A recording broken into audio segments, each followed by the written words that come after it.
For as long as I can remember, I've always been fond of the ocean. Since I was very young, one of the first things we did as a family every single summer year was to visit the sea, no matter how cold or how hot it was. I still remember the car rides there, watching the coastline blur past, the salty breeze sneaking in through the window cracks, and the horizon widening with every turn. The ocean was sometimes stormy, dark, and churning like a beast, and other times it was calm and glassy and endless, stretching far into a sky that never quite met it. Our family would set out mats on the sand, unpack lunch boxes filled with seaweed rice rolls, grilled mackerel, and warm barley tea.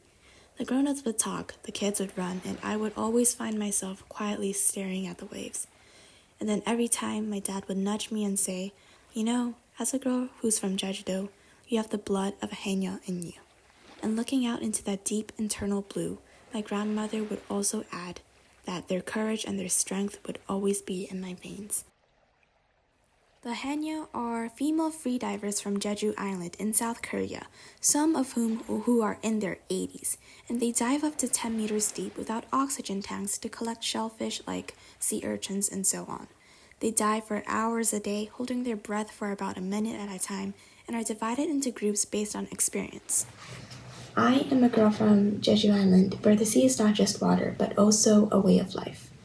Like all the Haenyeo before me, I carry the strength of generations of women who have dove before me.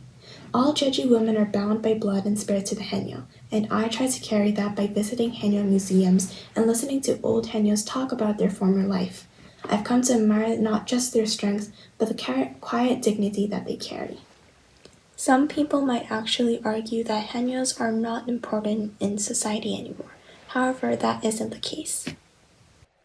Instead, they carry a message on how we need to respect the oceans and that we need to stop over-consuming and overfishing and drying our oceans dry.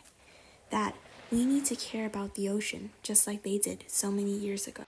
But as the generations pass, their stories, their songs, and their quiet courage beneath the waves, all of it is slowly fading. Their voices are being drowned out, and we, South Koreans as a society, are not listening. And then, perhaps most heartbreaking of all is that no one seems to remember them and that their culture is eroding. We seldom praise their bravery in textbooks and documentaries, but even when doing so, we risk turning living women into museum pieces. When their rituals become attractions and their stories become scripts, we are not preserving them, we are rewriting them. And if nothing changes, the Haenyeo will not survive as a way of life. They will become a memory, and they will become nothing. Even though modern technology means that we no longer need Haenyeo to dive for food, their culture and traditions are still deeply important and worth remembering in South Korea's culture. The Haenyeo represent generations of women who have survived through grit, wisdom, and a deep respect for the ocean. They are living symbols of strength, resilience, and independence. Their eco-friendly harvesting systems teach us how to live in harmony with nature, taking only what is needed and giving the sea time to heal. They remind us of the power of community, communication, where knowledge is sacred and elders are honored, and a sea is both a provider and a sacred place. So let us remember,